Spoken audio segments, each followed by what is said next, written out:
थंडीच्या दिवसात बाजारामध्ये ओला हरभरा मिळतो। त्याच ओल्या हरभऱ्यापासून मी आज तुम्हाला खमंग थालीपीठ करून दाखवणार आहे। नमस्कार, दीप्स किचन मराठीमध्ये मी दीपाली आपलं मनापासून स्वागत करते। ओल्या हरभऱ्याचं थालीपीठ करण्यासाठी मी इथे 1 वाटी ओला हरभरा घेतलेला आहे।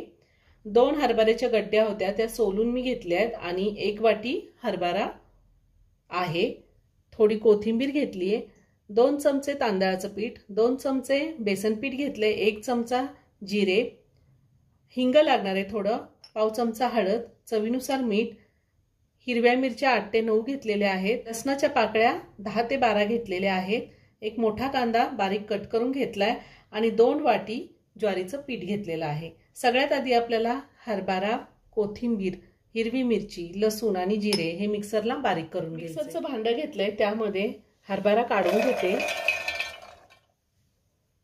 त्यातच कोथिंबीर घालायची आहे, हिरवी मिरची घालायची, मी ओल्या लाल मिरच्या सुद्धा घेतलेल्या आहेत, जिरे आणि लसूण।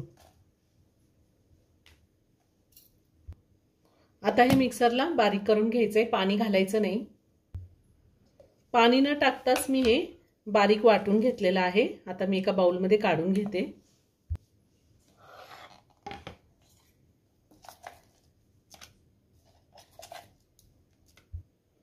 आता आपण ह्यामध्ये कांदा घालूया, त्यातच बारीक चिरलेली कोथिंबीर घालायची आहे, हळद, हिंग, तांदळाचं पीठ, बेसन पीठ, चवीनुसार मीठ घालायचंय आणि हे ज्वारीचं पीठ घालायचंय।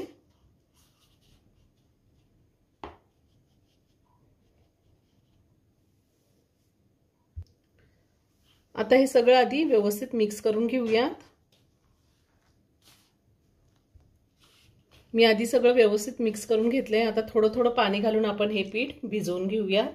मी ह्या आधी सुद्धा खूप साऱ्या veg non veg recipe upload केलेल्या आहेत, त्याची लिंक मी डिस्क्रिप्शन बॉक्समध्ये दिली आहे, तुम्ही पाहू शकता। अजूनही तुम्ही माझं चॅनल सबस्क्राइब केलं नसेल तर नक्की सबस्क्राइब करा आणि शेजारील बेल आयकन क्लिक करा, म्हणजे मी ज्या रेसिपी अपलोड करते त्याचं नोटिफिकेशन तुम्हाला मिळेल आणि तुम्ही माझ्या रेसिपी बघू शकाल। पीठ व्यवस्थित भिजवून घेणार आहे मी पीठ भिजवून घेतलेलं आहे। आपल्याला असंच पीठ भिजवायचं, जास्त पातळ भिजवायचं नाही। आता आपण थालीपीठ तयार करून घेऊया। मी असं सुती कापड घेतलेले आणि कापड ओलं करून घेतलेले। आता वरतून सुद्धा थोडं कापडावरती पाणी लावून घेते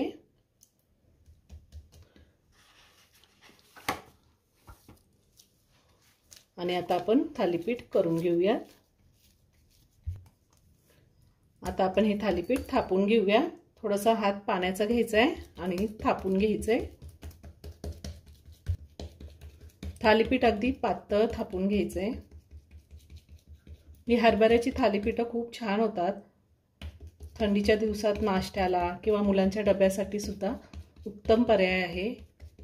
आता ह्या थालीपीठाला आपण असे होल पाडून घेऊया आणि हे थालीपीठ मी आता भाजून घेणार आहे। ह्याच पद्धतीने राहिलेली सगळी थालीपीठ मी करून घेणार आहे। मी गॅसवर तवा ठेवलाय, तव्याला आता आपण तेल लावून घेऊया।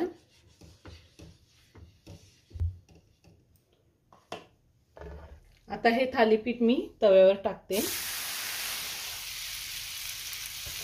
गॅसची फ्लेम मी मीडियमवर ठेवलेली आहे आणि आता ह्या होलमध्ये असं थोडंसं तेल घालायचंय आणि एका साइडने मी थालीपीठ चांगलं भाजून घेणार आहे। साधारण 2 मिनिटं झालेली आहे। आता आपण पलटी करूया। खूप छान भाजलं एका साइडने। आता दुसऱ्याही साइडने आपण भाजून घेऊया। मी तेल वापरले, तुम्ही तूप किंवा बटर सुद्धा वापरू शकता। दुसऱ्या साइडने भाजले का ते पाहूया। दुसऱ्या साइडने सुद्धा खूप छान खमंग भाजून झालेले थालीपीठ। आता हे थालीपीठ मी काढून घेते आणि ह्याच पद्धतीने राहिलेली सगळी थालीपीठ मी करून घेणार आहे। ओल्या हरभऱ्यापासून खमंग असं थालीपीठ तयार करून झालेलं आहे। खूप छान झाले, तुम्ही एकदा नक्की करून पहा। व्हिडिओ जर आवडला तर व्हिडिओला लाईक आणि शेअर करायला विसरू नका। रेसिपी आवडली असेल तर कमेंट करून नक्की कळवा। पुन्हा भेटूया अशाच एका छानशा साध्या आणि सोप्या रेसिपी बरोबर। धन्यवाद.